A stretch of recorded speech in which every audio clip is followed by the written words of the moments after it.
Welcome to the 143rd Annual Royal Ulster Academy exhibition here at the Ulster Museum. I'm delighted to be joined by Kim Mawhinney, Senior Curator of Art here at the Ulster Museum, National Museums, Northern Ireland. Kim, you're very, very welcome. Thank you. Thank you for taking time out of your busy schedule for this. No, it's really important to be part of this exhibition every year. So. Yes, and you have a very, very significant relationship in terms of the ongoing success of the Royal Ulster Academy here. I mean, you've housed it for how many years now? Oh goodness, as long as I can remember, and I've been here for nearly 30 years. So the Royal Ulster Academy annual exhibition is such an important showcase for us. It allows artists who are not particularly well known to have their work displayed in the National Art Gallery here.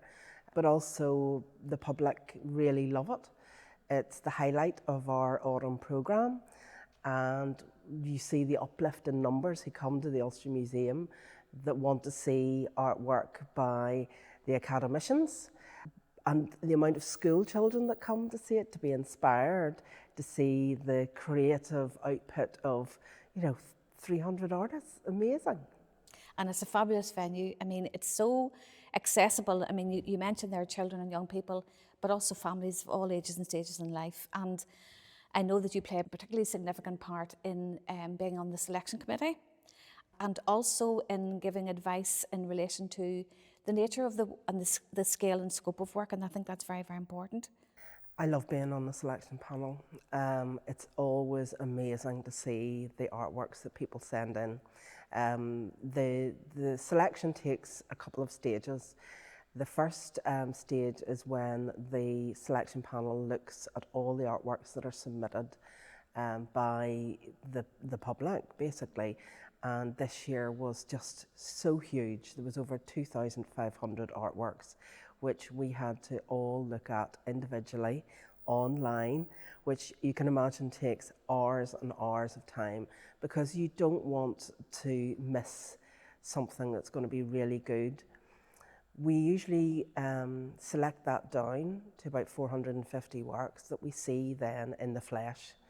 And we go to the RUA's headquarters in the centre of town, and we see these 450 works that we've selected. And that's then cut down to about 250 that become part of the actual exhibition. And one of the things that's always fascinating, even though you are given the dimensions of artworks when you see the online submission, you're never quite prepared to how they actually look then when you see them up close and personal. Sometimes the scale can be completely outrageous in comparison to what you thought they would be, and other times they can be just so amazingly intricate and beautiful. This year in particular, I must say that there's been such a strong representation of three-dimensional works, whether that's sculpture or it's ceramics or glass. Just amazing artworks are on display here. And we'll get a chance to walk around and look at some of your favourites. It's fantastic to see such diversity, the huge range of media, mixed media as well. And we're sitting beside Sue Cathcart's piece here, and we'll have a lovely opportunity to look at some of them in more depth. So Kim, I'm looking forward to walking around and having a look at some of the pieces that you really, really like. Shall we go? Yeah, that's good.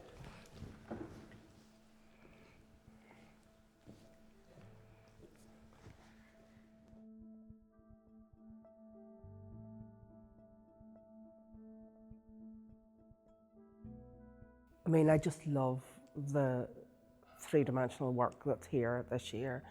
And even listening to the public's response to it, you can really tell that they've picked up on this element of the exhibition. And there's some really interesting work. There's some really funny work, which I love as well, that makes the visitors smile. But there's some really beautiful, quite tricky pieces that even make them or come up with the ideas for them. Like when you look at the work of Zoe Murdoch and Exactly. Christy Keeney and I mean, the skill the skill in their craft is really very, very admirable. And when you look at the scale as well and the scope, and then the like of Mavis Thompson's piece, again based on a response to Joseph Boyce. I mean, this is just wonderful. And she's two pieces because she's a senior academician in the Academy. And Mavis has responded over the years to other exhibitions that have been happening in the Ulster Museum. I remember the year she responded to us having the William Scott exhibition, and she heard that we were doing the 50th anniversary of Joseph Boyce when he was giving his lecture here at the museum in 1974.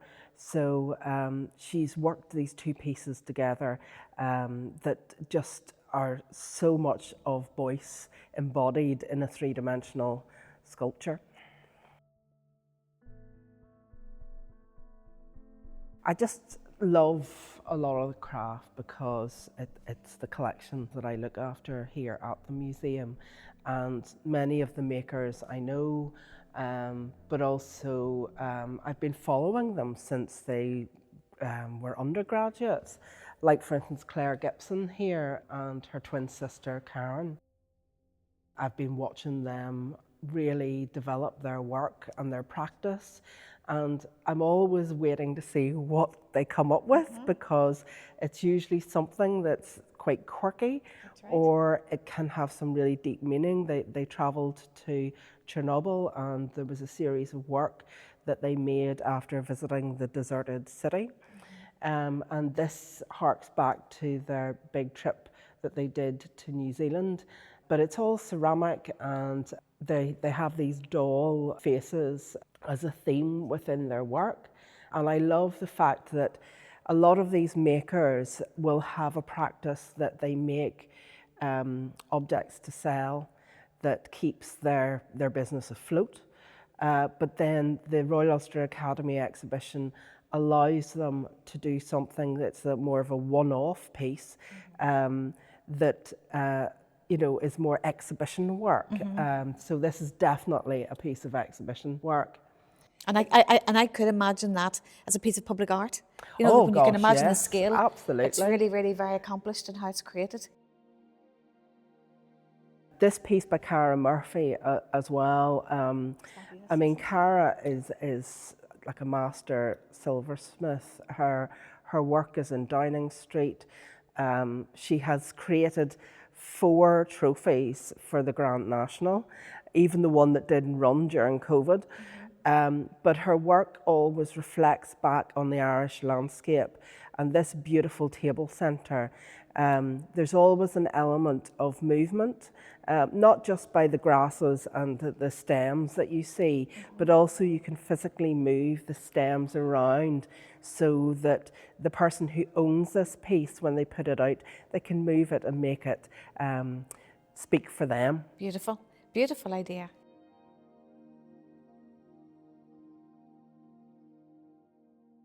This piece by Andrea Spencer, it's just wonderful. She has taken a found piece of scientific glass work, and she has created this beautiful sculptural addition to it. She uses the technique of lamp working or torch work, and she manipulates the glass with basically a Bunsen burner.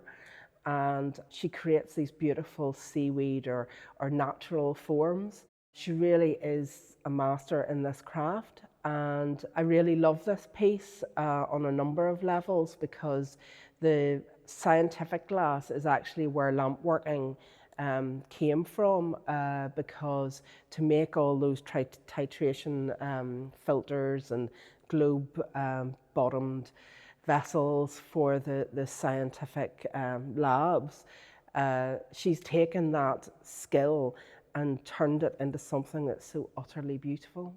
And it's fragile, so fragile, and Totally yet fragile. resilient as well, to stand there very proudly as well. Yeah, borosilicate glass, which is the glass that they use for lamp working, is actually a really, really robust material, but it is glass. If you drop it, it breaks, so it's still very fragile. And then, of course, you have the work of Alison Lowry as well. I was really curious. Actually, I was here when Alison came with the pieces this year, because Alison has been doing a lot of work around the mother and baby homes. Yes.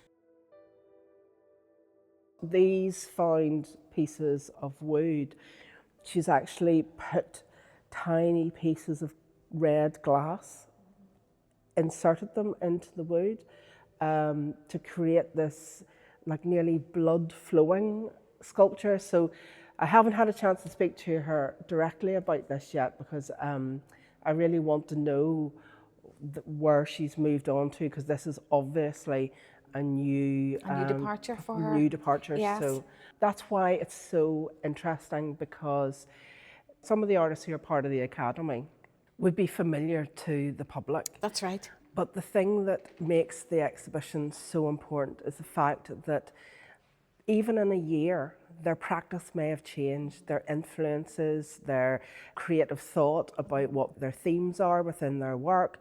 And that's what the public wants to see. It's what the school children want to see, is how the narrative has changed and evolved. Yeah, exactly, yes. Because you can see that some of the artists have even changed their practice completely, going from photography to print.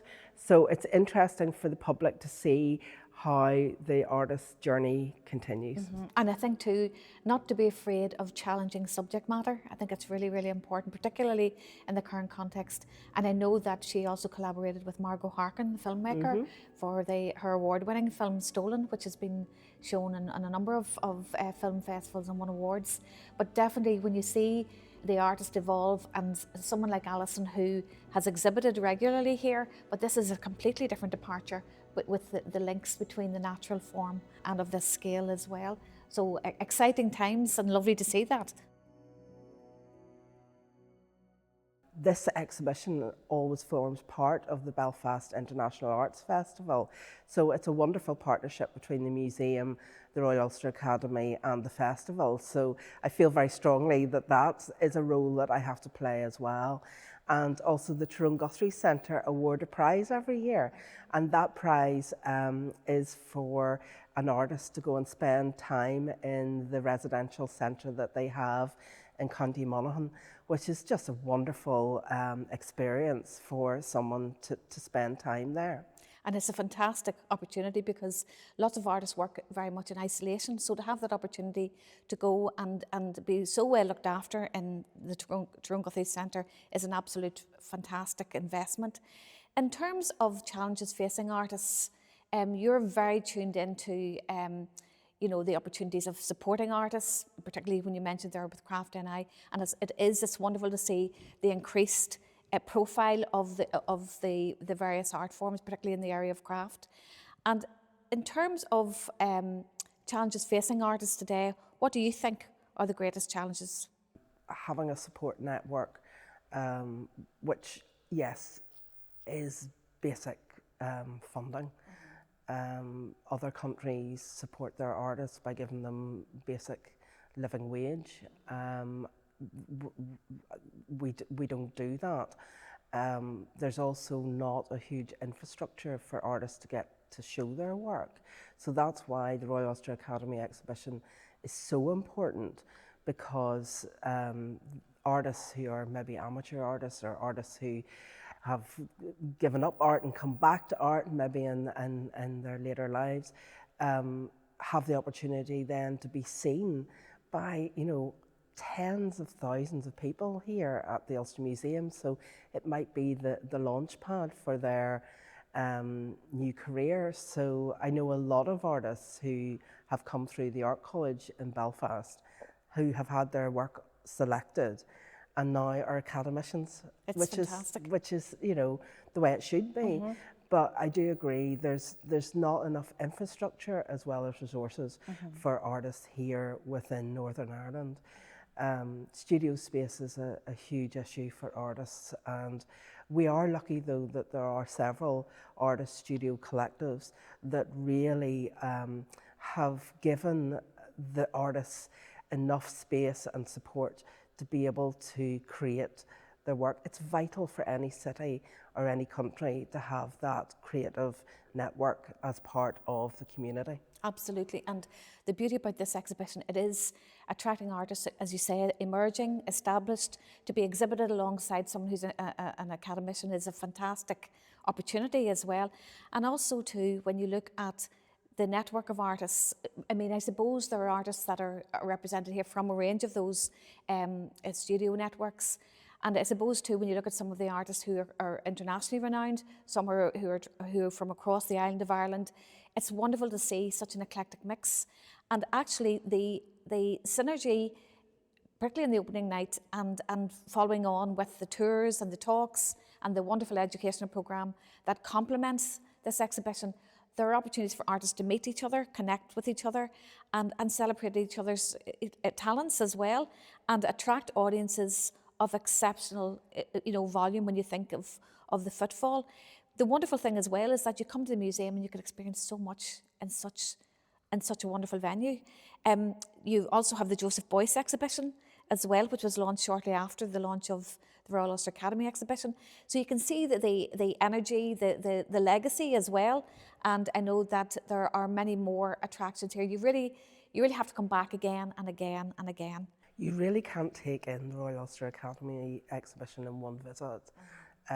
It's really funny as well because every time I come into the exhibition, I bump into some of the artists as well, and the academicians. They love seeing their work on display, and they do use it as a social context. Absolutely. To meet other artists or to meet their friends, to be honest.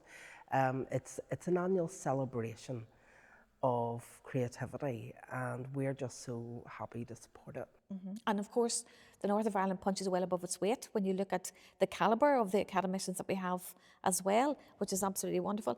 I remember at one stage when I was on the board and during lockdown, do you remember the exhibition opened and closed on the same day? And that was when Betty was president. But still, the RUA had the foresight and vision to look at ways in which the online presence was very, very important, and ultimately that impacts as well on getting the virtual information out there, but also sales, and sales are going really well, which is fantastic. Sales are so important to this exhibition. The Academy doesn't get any funding from other places. That's right. They have their sponsors for the prize. KPMG has been a long-term sponsor to make this exhibition happen. But there's no national funding or governmental funding that supports the Academy. So actually the sales are critical every year to allow the Academy to function. And it's just heartwarming when you go round. I'm here maybe two, 3 times a week, and you can see how the red stickers start to multiply on the pieces. So it's just heartwarming to see that public are actually buying these works. And it's an investment, it's an investment in a lifelong friend. You invest in a piece of art and you have it for life. And there's something very, very special when you know the artist or you make inquiries about the artist. And certainly in relation to the wonderful programme that's offered, where you have the artist spotlights, where artists give some insights into their practice and their sources of inspiration. You have the opportunities to meet and greet the artists, and then your tour as well is coming up. It's just happened. It's just happened. Yeah, I love it because because of my background and what I look after in the museum, I tend to do a tour that isn't the same as the other artists and curators that do the Saturday tours. I usually focus in on the 3-dimensional work because I know a lot of the makers and I know a lot of the techniques of how the artworks have been made. And I think the public are absolutely fascinated in hearing how these particular, people may be aware of, how painters paint, but they wouldn't necessarily be aware of how glass is made or silver is made. So it's interesting for the public. And the balance of risk and trust, because the material or the medium can actually dictate the success of the end product sometimes as well. And there's some beautifully fragile pieces, certainly in terms of your role as senior curator, but also on the board of the Craft NI. But in the selection committee in particular, you know the challenges in exhibiting and you know the challenges for the museum as well. obviously so well. So your expertise and wisdom is very, very much appreciated. Have you any favourites? Oh, I never have favourites. I couldn't You do couldn't that. say I that. couldn't say that publicly. I have pieces that I really adore, and to be honest, there are many pieces this year in particular that I'd really like to take home, but unfortunately my budget doesn't Yes. quite stretch to it, because normally I would buy a print or so every year, but there's some really gorgeous pieces this year. And actually, to begin a collection, the Royal Ulster Academy is a good place to start because the price range is so, it's quite diverse, and as you say, whether you want to invest in a print or maybe something more expensive or something for a loved one or a family member or simply to invest for yourself, it's a really, really important exhibition and it's a great endorsement for the artists as well. Kim, the experience that you've had in relation to hanging the exhibition, I know that the space is bigger. It's increased over the years. The layout often is changed to dictate, and it's often dictated by the nature, the scale, and the scope of the work. What for you are the biggest challenges in organising or helping to support the Royal Ulster Academy? The Royal Ulster Academy now are the people who actually hang the exhibition. I come in usually towards the end and go over it with an eye to knowing how our visitors react to art exhibitions.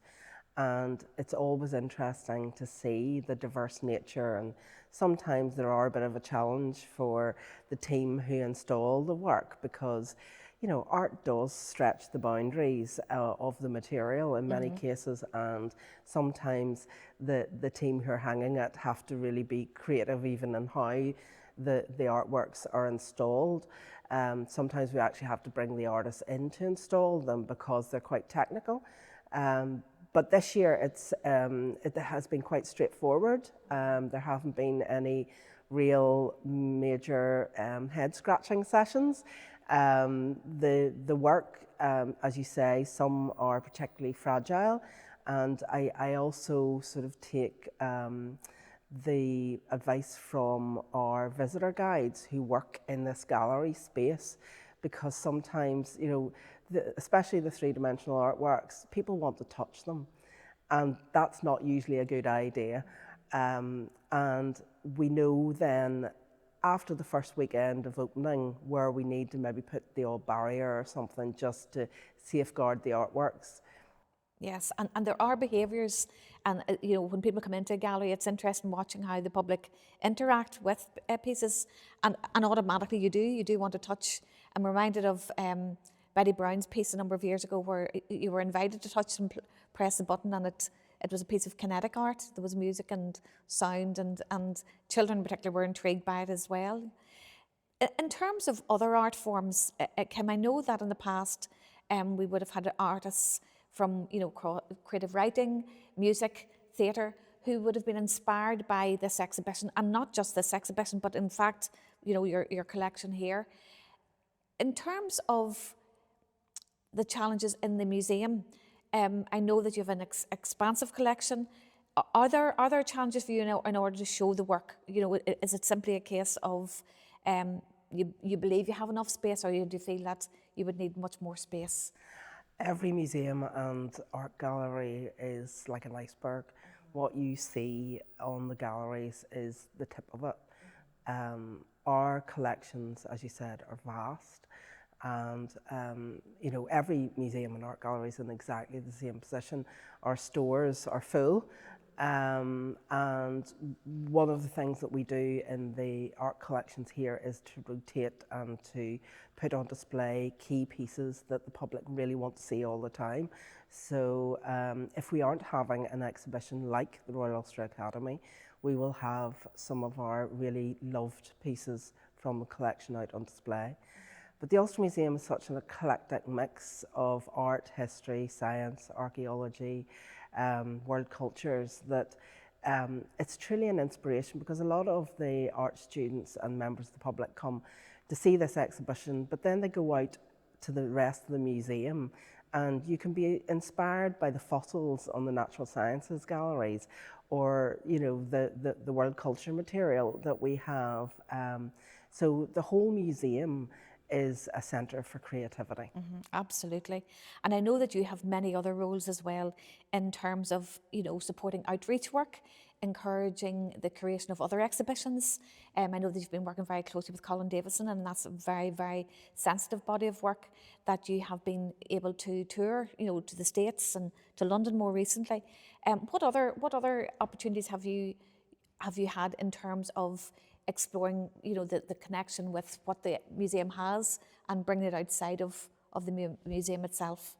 The artwork isn't complete until there's somebody looking at it, because you bring your own context to it, and you bring as well your knowledge and your ideas, which means that the artist's work then becomes alive to you.